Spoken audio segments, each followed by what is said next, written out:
Namastê, sou o Mestre Aleph, você está no canal Shintoísmo Cristão. Eu vou ler aqui um texto dos Evangelhos, Lucas capítulo 22, versículo 35, a partir do 35. E disse-lhes, Jesus disse, Quando vos enviei sem bolsa, nem alforje, nem sandálias, faltou-vos alguma coisa? Nada responderam. Ele continuou, agora, porém, aquele que tem uma bolsa, tome-a, como também aquele que tem um alforje, e quem não tiver uma espada, venda seu manto para comprar uma. Pois eu vos digo, é preciso que se cumpra em mim o que está escrito. Ele foi contado entre os iníquos, pois também o que me diz respeito tem um fim. Quer dizer, entre os iníquos, entre os pecadores. Disseram eles, Senhor, eis aqui 2 espadas. Ele respondeu, é suficiente. Como você viu já, esse vídeo tem o título de Maus Exemplos de Jesus. Impensável, né? Como assim, maus exemplos de Jesus? O que é que você está falando? Jesus é bom exemplo? Jesus é exemplo dos santos? Jesus é Deus? Jesus é o pica, né? Jesus não dá mau exemplo. Como assim mau exemplo de Jesus? Pois é. 31 de outubro, e esses vídeos estão indo ao ar no dia 31 de outubro, é a comemoração do Samhain, né? Popularmente chamado Halloween, e também a comemoração da Reforma Protestante. Dizem até, eu não sei se isso já é, mas tem muita gente que quer que seja o dia do evangélico. Vai ser muito engraçado, porque se for o dia do evangélico, a maioria dos evangélicos vai ganhar um feriado sem ter a menor noção de por que ele é dia do evangélico, né? Eu não sei se vai ser esse dia ou se vão jogar para o dia da marcha para Jesus. Eu sei que tem uma conversa aí, mas como eu tenho estado fora do mundo nesse ano, eu não sei dizer se isso já é fato, mas eu sei que é intenção. A maioria dos evangélicos não sabe quem foi Martinho Lutero, e os que sabem quem foi Martinho Lutero jamais leram as 95 teses, que segundo conta-se, embora historiadores discordem, alguns historiadores discordem, teriam sido afixadas na porta da Catedral de Wittenberg em 31 de dezembro de 1517. As teses de Lutero eram uma crítica à prática de alguns emissários da Igreja e do Papa com relação às indulgências. Eu vou gravar alguns vídeos para explicar o que são as indulgências, o contexto histórico de Lutero, o papel do Papa, enfim, eu vou explicar isso futuramente. Agora o que importa e o que eu quero destacar é que a reforma não foi um questionamento de como se interpretava Deus. Não foi nem um questionamento do que era a igreja, do que era sagrado, mas da maneira como se olhava o sagrado. A Bíblia era um livro sagrado antes e depois da reforma. Lutero não foi o primeiro tradutor da Bíblia. Antes dele houveram traduções não oficiais e oficiais. A igreja permitiu e conduziu traduções e a igreja condenou traduções. A igreja nunca proibiu, a igreja católica, jamais proibiu de modo universal a tradução da Bíblia. Houve uma proibição de um contexto totalmente diferente, uma proibição regional ligada à heresia dos cátaros. Também vou fazer um vídeo para falar disso futuramente. O que eu quero dizer com isso é que não pode haver uma reforma mesmo sem uma mudança nos nossos conceitos de Deus. É a maneira que nós encaramos Deus que tem que mudar. Porque aí a nossa maneira de encarar a igreja, vida, tudo isso vai mudar. Eu estou aqui com um livro da série patrística, da Paulus, Contra as Heresias, de Irineu de Lyon, que é um livro antiguíssimo, de um pai da igreja. Na página 349 desse livro, e em outras, mas essa é a mais destacada, Irineu tece a sua soteriologia, que é a sua doutrina da salvação, juntamente com a sua cristologia, doutrina sobre Cristo. O que ele diz? Que Jesus nasceu para recapitular a vida de Adão. Recapitular significa reencabeçar. Então ele diz que, e ele fala, a descrição de Irineu é muito parecida com a doutrina da reencarnação. Ele diz que o protoplasta de Adão, quer dizer, a própria natureza adâmica, o próprio corpo de Adão foi recriado dentro do ventre da Virgem Maria. Que Jesus era Adão renascido. E que todos os atos de Jesus, eles são atos salvadores, porque eles reescrevem os atos da queda de Adão. Quer dizer, para Irineu de Leão, e para a mentalidade católica, na verdade, a vida toda de Jesus é uma vida de salvação. Por isso que quando você vai na missa, quando você está acordado, né, na missa, na verdade, quando você ouve o cara falando lá, lê o evangelho, ele fala a palavra da salvação, todo mundo responde, glória a ti, Senhor, ou graças a Deus, alguma porra dessa aí. Por que isso acontece? Porque qualquer dito de Jesus é considerado uma palavra necessária para a salvação do homem. Por isso que eu comecei com esse texto complicado. O que esse texto complicado disse? Jesus está prestes a ser preso. Aí ele pede que os seus discípulos se lembrem, você pode ler isso lá em Mateus 10, Jesus enviou seus discípulos e quando ele enviou ele falou assim, ó, não leva a bolsa, não leva alforje, não leva dinheiro, não leva cartão de crédito, não leva nada. Nem bilhete único, tudo vai ser suprido. E tudo foi suprido, eles tiveram tudo. Não faltou comida, não faltou pousada. Jesus chama atenção para esse caso. Por quê? Porque sair sem dinheiro é difícil. Eles obedeceram, saíram sem dinheiro e tudo correu bem. Jesus diz assim, vocês lembram quando eu mandei fazer isso? Eles falam, lembram? Ele fala assim, então agora vocês pegam o que tem e vendem para comprar espada. Jesus recomendou que seus discípulos andassem armados. Aí vai ter algum teólogo aí, os teólogos que gostam de encher aqui os vídeos de comentários esdrúxulos, já vou avisando. Comentário estúpido, questionamento ridículo, eu apago. Ok? Aqui é sala de casa, que a gente senta com os amigos para conversar. Você quer fazer questionamentos? Quer me xingar? Quer xingar minha mãe? Quer xingar tudo em mim? Manda por e-mail, pode xingar no e-mail. Aqui no canal eu vou apagar. E outra, eu não vou ir lá no teu canal para responder você. Eu não vou te dar ibope, ok? Faz o teu que eu faço o meu, beleza? Então, os teólogos vão dizer assim, não, porque Jesus quis dizer isso, porque Jesus quis... O texto não tem nada de quis dizer. O texto diz. E diz mais. Quando Jesus diz comprem armas, ele diz assim, porque tem que se cumprir o que de mim está escrito. Foi contado entre os criminosos, entre os fora da lei, que são os iníquos. Entendeu? Compra arma. Porque o que foi dito de mim tem que cumprir, velho. Eu tenho que ser contado como bandido. Andando com armas. De verdade. Você que morre de amor por Jesus aí. Que, oh, Jesus, eu te amo. E chora na igreja. Cheio de amor. E tem aquela imagem, que a gente tem aquela imagem do Jesus piedoso, casto, né? Virgão. E eu não tô aqui falando, questionando se Jesus fez sexo ou não fez sexo. Isso não importa. Entende? Isso não importa, as pessoas estão preocupadas com a vida sexual de Jesus. Igual hoje as pessoas estão preocupadas com a vida sexual umas das outras. Padres e pastores viraram fiscais do cu alheio. Eles querem saber quem dá, quem não dá, o quanto dá. Isso não interessa. A vida sexual de Jesus não te interessa. Não me interessa. Não interessou aos autores bíblicos. Ok? Eu tenho coisas até piores para falar sobre Jesus, como essa. Por exemplo, de verdade. Você que morre de amores por Jesus, que imagina Jesus um santinho casto, deixaria teu filho andar do lado desse cara? Você deixaria? Você pode dizer, não, deixaria, o santo Deus. Agora que você não está andando com ele. Você não está ouvindo, seu filho não está ouvindo. Seu filho chega em casa, Jesus está aqui, tá? Seu filho chega em casa com a arma na cinta. Que isso, filho? Você está andando armado. Carregada, né? Que senão não é de brinquedo. Que é isso, filho? A Jesus que mandou. Que você vai atrás de Jesus, vai na delegacia, né? Vai mandar prender Jesus, não vai? Claro que vai. Então, mas é palavra de salvação. Santo Irineu de Lyon, Igreja Católica, Jesus falou, palavra de salvação. O que é que você está querendo dizer, mestre? Quer dizer que a gente tem que andar armado? Não, estou querendo dizer que Jesus não se encaixa dentro da tua embalagem teológica.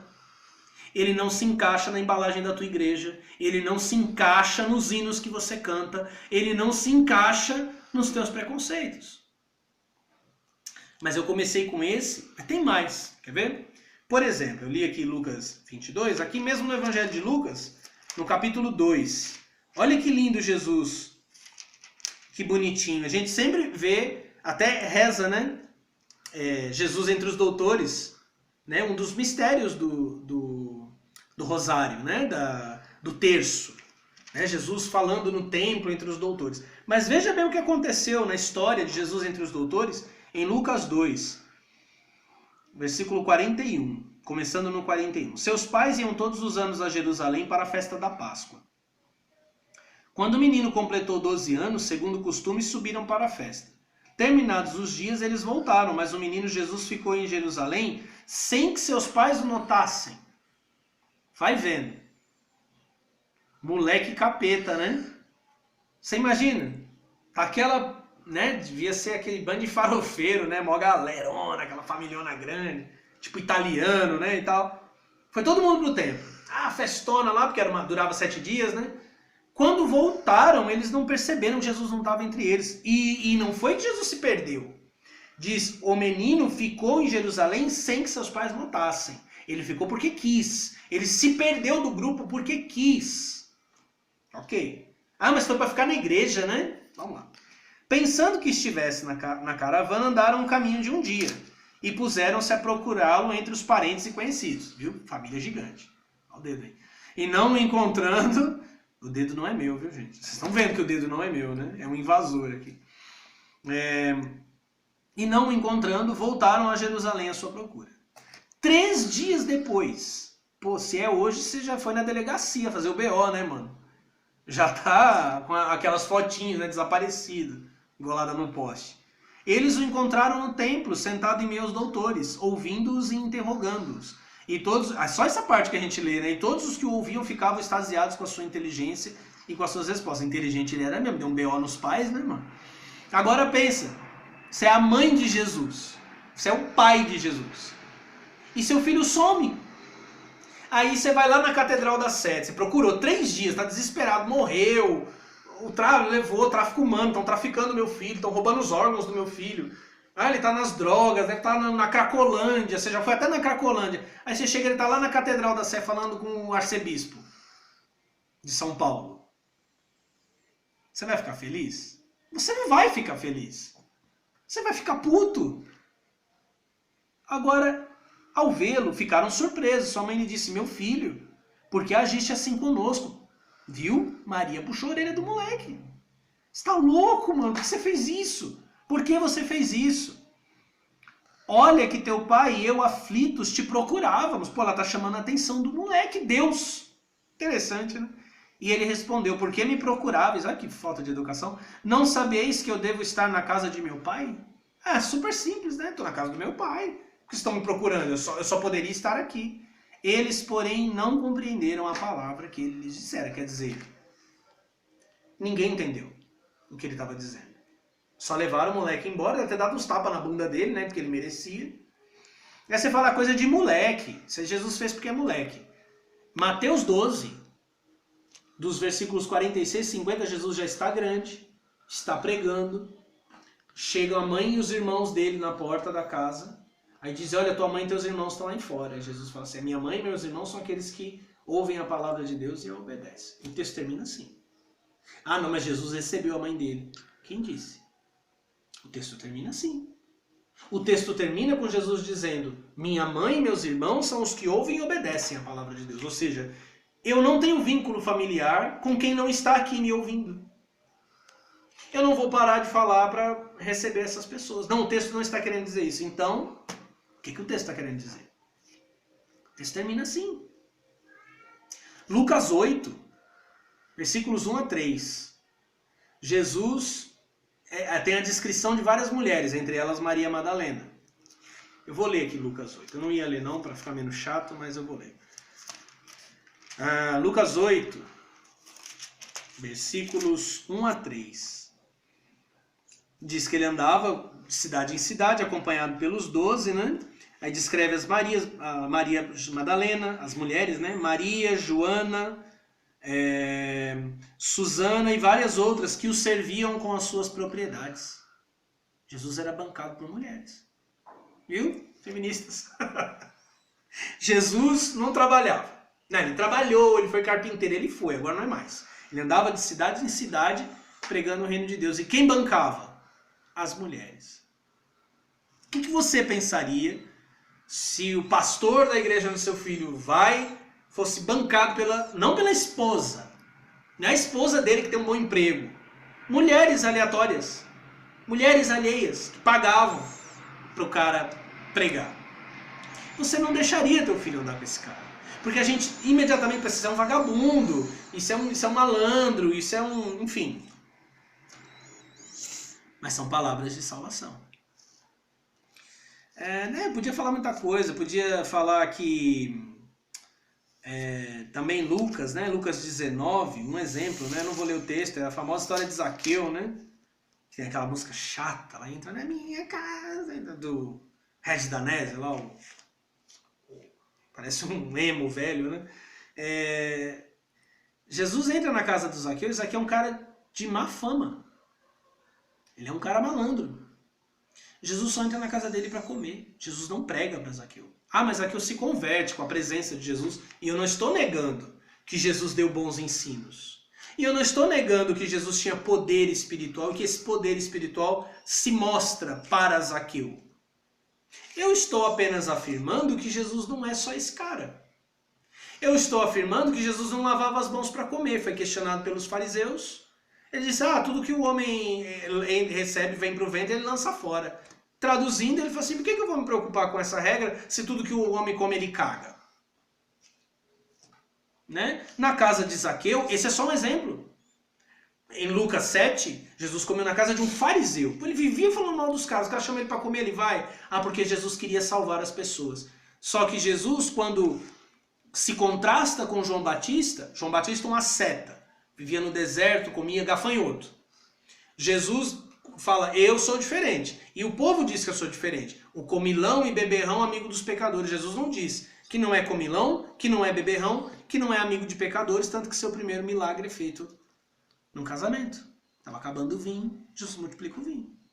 Então, bora o vinho aí, né? Bora continuar a festa.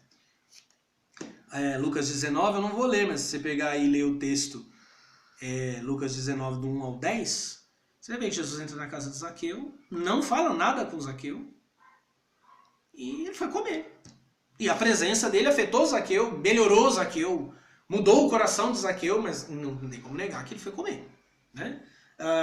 Marcos 4, os discípulos estão num barco, o barco está enfrentando uma grande tempestade. Jesus está na popa do barco dormindo. Dormindo. Na tempestade. Você imagina um barco. Eu não estou falando submarino, eu não estou falando um iate de luxo. Estou falando um barquinho de pescadores da Galileia. O barco sacudido, estava caindo água em Jesus, estava chovendo em Jesus e ele estava dormindo. Eu não sei você, mas eu odeio gente que dorme assim. Gente que dorme em qualquer circunstância, sabe? Eu não consigo dormir em qualquer circunstância. Mas eu detesto gente assim. Dá até pra pensar que eu estava bêbado, né? Gostava de beber, gostava de multiplicar vinho e estava dormindo no barco. Quando os discípulos acordam Jesus falando, mestre, se dê conta que nós perecemos. Jesus repreende os ventos, a chuva e reclama com eles. Que vocês não têm fé. Jesus reclama porque ficou irritado. De ser acordado. Ele estava dormindo. Na tempestade ele queria continuar dormindo. Eu falei no vídeo anterior, não preciso ler, Mateus 16, 24, né? Jesus diz, aquele que não entrar no meu caminho, carregar a cruz, não é digno de mim, exigia demais das pessoas. Né? Quem guardar a vida vai perder. Isso eu posso até lembrar do Sermão da Montanha, Jesus dizendo, se o teu braço te escandaliza, arranca fora. Tudo bem, a gente cria metáforas para explicar esse texto, mas o texto não tem a metáfora. O texto está como ele está. Mas agora, para terminar, eu vou ler um texto problemático. Principalmente na época do pluralismo religioso. Eu enrolei a língua, mas vocês entenderam o que eu quis dizer, né? Pluralismo religioso. Marcos capítulo 11. A gente tem que respeitar a religião das pessoas, né? Meu vídeo recadinho para os evangélicos magoou muita gente. Porque eu teria desrespeitado os evangélicos. Eu já vou começar, não é o tema, tá? Mas você é diferente? Você discorda das práticas evangélicas que eu apontei no texto? Grave vídeos. Diga que esses fulanos aí não são teus irmãos em Cristo. Vai pra rua, protesta contra isso. Limpa a imagem da tua igreja. Se não, você é igual. E o vídeo foi pra você, ok? Não vou pedir desculpa por isso. Marcos 11, versículo 15. Chegaram a Jerusalém, e entrando no templo ele começou a expulsar os vendedores e os compradores que lá estavam. Virou as mesas dos cambistas e as cadeiras dos que vendiam pombas. Cara, é o cara chegar lá na porta do templo de Salomão no Brás e quebrar a lojinha. Meter a bica na lojinha, pegar aquele monte de menorá, os livros de Edir Macedo, jogar tudo pra fora. É um vândalo, ele vandalizou o negócio, cara. Porque era autorizado lá. Não era contra a lei, era permitido. E não permitia que ninguém carregasse objetos através do templo. Quer dizer, as pessoas estavam entrando com vasos para oferendas e ele não permitiu. Imagina a cena. Não vai subir ninguém, do Capitão Nascimento, né? Vai subir ninguém vai fazer oferenda não. Cara, ele vandalizou um lugar público e ele paralisou um culto. Isso dá cadeia hoje. Se teu filho, tua esposa, teu marido seguisse esse cara, o que você diria? Você concordaria com ele? De verdade, quem de nós hoje pode dizer, sem sombra de dúvida, eu não pediria a crucificação desse homem? Eu não o chamaria de criminoso, eu não o chamaria de destruidor dos valores, de comunista, enfim, quem? Quem não diria que esse homem, que hoje nós dizemos que é Deus encarnado, era um homem perigoso, era um homem imprevisível, no mínimo imprevisível, porque ele era. Mas eu não estou negando que Jesus é o Salvador, ou um Salvador.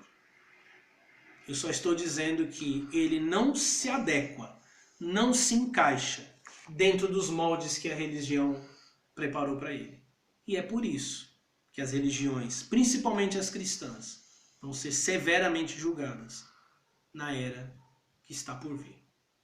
Espero que você tenha gostado. Não esquece de, caso não esteja inscrito, de se inscrever no canal.